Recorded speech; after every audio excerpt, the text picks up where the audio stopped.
जय हिंद दोस्तों। उम्मीद है आप सभी को पिछली क्लासेस पसंद आ रही होंगी और आप सभी एकदम मेहनत से पढ़ाई कर रहे होंगे। तो चलिए आज के वीडियो में पिछले जहां तक बात किए थे आज उसके आगे बात करते हैं। तो आज का टॉपिक है हम लोगों का ऑक्सीकरण। देखिए, ये हालांकि थंबनेल कोई सा भी चल गया। चलिए देखिए, आज का टॉपिक क्या है? ऑक्सीकरण। तो ये जो ऑक्सीकरण है, एक मिनट जरा इसका कलर चेंज कर लूँ। ये जो ऑक्सीकरण है, ऑक्सीकरण का मतलब होता क्या है? ऑक्सीकरण मतलब कि ऑक्सीजन का जुड़ना। अब एक हेडिंग आ जाती है श्वसन। तो ये श्वसन भी क्या है? एक प्रकार का ऑक्सीकरण है। क्यों? क्योंकि जब भी हम कुछ खाते हैं तो ये देखिए ग्लूकोज मिला और ऑक्सीजन के उपस्थिति में ये ऑक्सीजन से क्रिया करके टूट जाता है 6CO2 प्लस 6H2O और प्लस ऊर्जा में। तो ये देखिए ऊर्जा बाहर निकल रही है, इस हिसाब से ये कौन सी अब क्रिया हो गई? उष्मा थेपी। और यहाँ पर ऑक्सीजन से क्रिया हो रहा है यानी ऑक्सीजन जुड़ जा रहा है, तो यहाँ पर क्या हो रहा है? ऑक्सीकरण। ये ऑक्सीकरण का पहला उदाहरण है। दूसरा उदाहरण है इसका संक्षारण। क्या है? संक्षारण, अंग्रेजी में कोरोजन कहते हैं। और तीसरा है विकृत गंधिता। क्या है? विकृत गंधिता। तो चलिए देखिए, आज ये चैप्टर क्लियर कर लेंगे, आज यही इतना पढ़ना है। तो ये श्वसन तो हो गया है, कोई दिक्कत नहीं, आपको श्वसन बहुत विस्तार से पढ़ा दिया जाएगा जय प्रक्रम में। बचा क्या? संक्षारण और विकृत गंधिता। तो चलिए हम इसको समझ लेते हैं। देखिए हेडिंग क्या है? संक्षारण। संक्षारण अंग्रेजी में क्या कहते हैं? कोरोजन। तो ये होता क्या है कोरोजन? इधर देखिए, कोई भी धातु रहे, धातु मतलब आप कुछ ले लीजिए, सोना चांदी गहना गुड़िया लोहा लक्कड़ कुछ ले लीजिए, यानी कबाड़ी वाला काम करना स्टार्ट कर दीजिए। तो ये जो धातु है, अगर यही धातु किससे क्रिया कर ले? वायु से। ठीक, या तो वायु से या नमी से। ठीक, वायु या नमी, वायु से क्रिया कर ले, या तो यही क्रिया कर ले नमी से, या तो यही क्रिया कर ले अम्ल से, या तो यही क्रिया कर ले आर्द्रता से। ठीक, इस कंडीशन में ये जो धातु है वो हो जाती है संक्षारित। संक्षारित मतलब कुछ खराब टाइप की हो जाएगी। तो इसी को क्या कहते हैं? इसी प्रक्रिया को, यही जो प्रक्रिया है उसी को क्या कह देंगे? संक्षारण। ठीक है, यानी जब कोई धातु वायु से क्रिया करके संक्षारित हो जाती है तो इसी को क्या कहते हैं? संक्षारण। एग्जाम्पल आप लोग देखना चाहेंगे तो लोहे में जंग लग जा रहा है, लोहे में जंग लगना। क्या लगना? जंग लगना। अब गांव में महिलाएं देखे होंगे पायल पहन के जाती हैं धान लगाने। तो पायल जब धान लगा के आएंगी देखेंगे कुछ एक आध हफ्ते बाद काला काला हो जाता है, तो यानी वो पायल किसका रहता है? चांदी का। और ये चांदी कैसी हो जा रही है? काली। तो चांदी का काला होना ये भी क्या है? संक्षारण। पीतल का हरा होना ये भी क्या है? संक्षारण। अच्छा, जब लोहे पर जंग लगता है तो ये किस कलर का हो जाता है? भूरा। किस कलर का? भूरा। तो आप लोग जरा क्वेश्चन बताइए कि ये जो लोहे पे जंग लग जा रहा है तो इसका वजन बढ़ जाता है कि घट जाता है? ये क्वेश्चन पहले भी मैं पूछा था, तो आज भी बता दीजिए, वजन बढ़ेगा या घटेगा? अब इसको रोकने के उपाय क्या हैं? ये देखिए, ये है कोई धातु। क्या है ये है कोई धातु। अब इसको आपको बचाना है संक्षारण, यानी इस पर मुर्ची मुर्चा ना लगे, तो आप इस पर पेंट कर दीजिए। पेंट कर दिए, या तो इसी पर ग्रीस लगा दीजिए, तेल लगा दीजिए, तो इन सब से इसको बचाया जा सकता है कि नहीं? तो इसी को क्या कहते हैं? संक्षारण से बचने के उपाय आप लोगों को मैं दिखा रहा हूं के बचने के उपाय। देखिए इधर गया, ये देखिए। तो संक्षारण होता क्या है? तो संक्षारण यानी जब कोई धातु आर्द्रता अम्ल आदि के संपर्क में आती है तो धातु का ऊपरी परत कमजोर हो जाता है यानी संक्षारित हो जाता है। इसी प्रक्रिया को कहते हैं संक्षारण। तो देखिए लोहे पर जंग लगना, चांदी के ऊपर काली परत का जमना, और क्या है, तांबे के ऊपर हरा परत का चढ़ना, ये सब क्या है, संक्षारण के उदाहरण। और इसके बचाव के उपाय क्या हैं?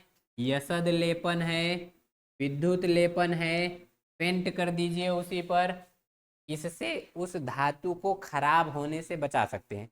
अब मान लीजिए जैसे कोई ब्रिज है, अब वो बना हुआ है लोहे का, उसमें पिलर सिलर पावा हुआ छड़ सब लगा के दिए हैं, कोई टरक गई, उसका संक्षारण हो गया, लेकर बैठ गया, टरक बहने लगी, तो ये सब हानि है संक्षारण के।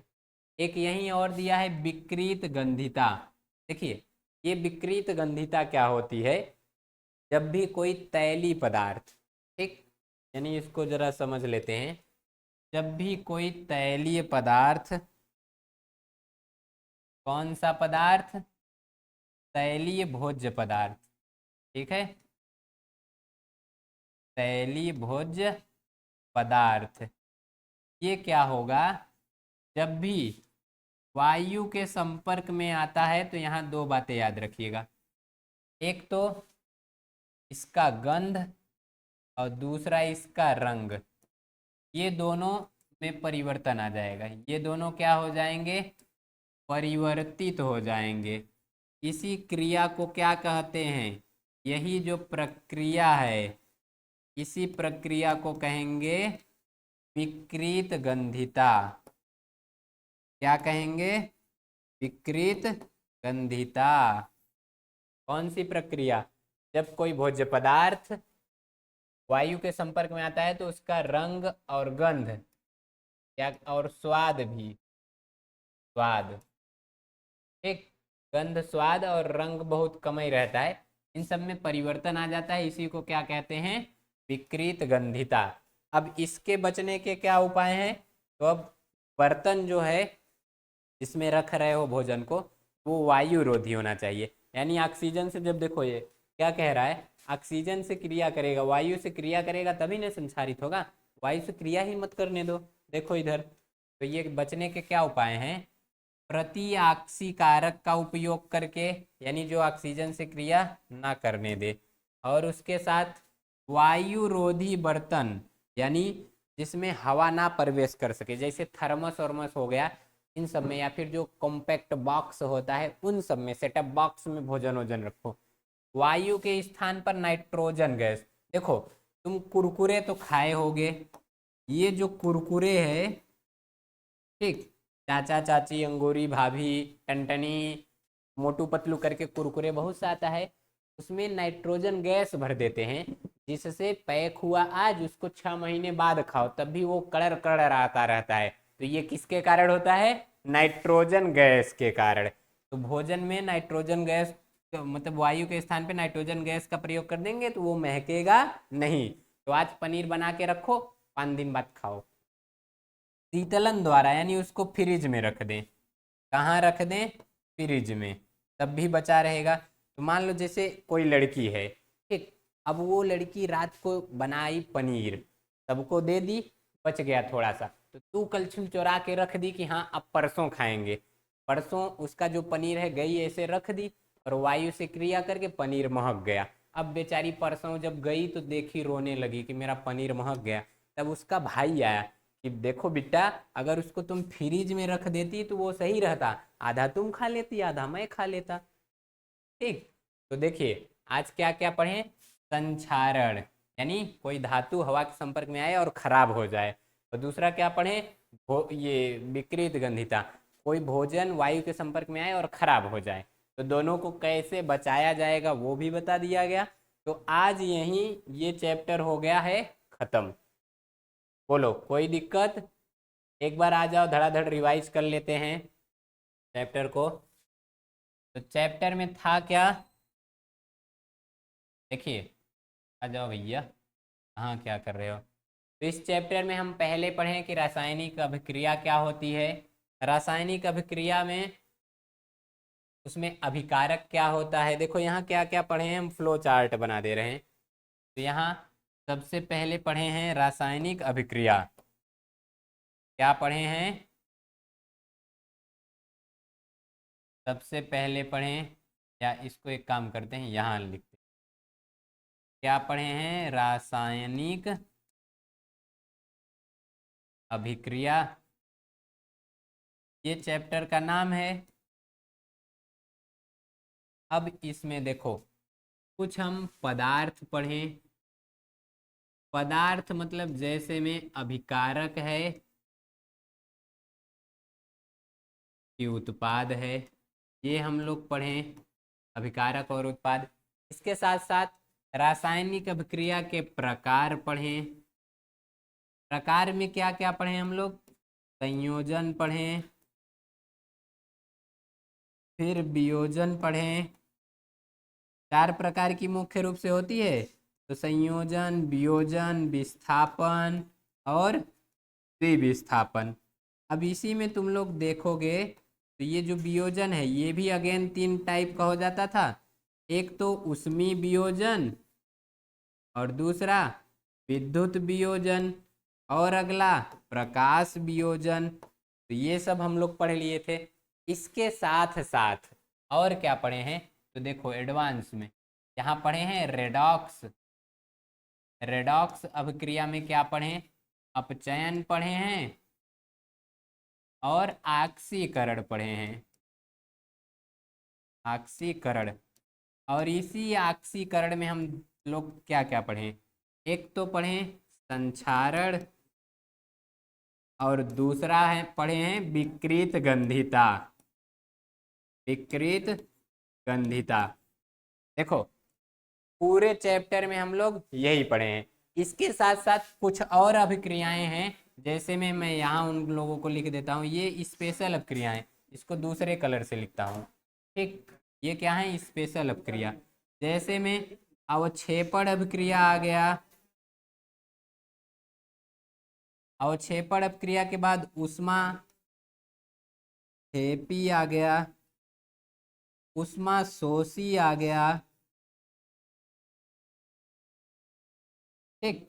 उष्मा क्षेपी, उष्मा शोषी, ये सब इसमें स्पेशल अभिक्रियाएं हैं। तो पूरा चैप्टर, ये देखो चैप्टर का है फ्लो चार्ट, इसको आप सब लोग बना लीजिए। और इस पूरे के पूरे चैप्टर में हम लोग यही पढ़े हैं।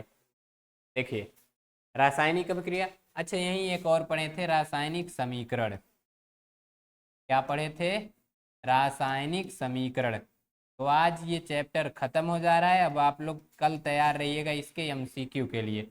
ये जो रासायनिक समीकरण होता है ये भी 2 प्रकार का होता है। एक होता था संतुलित,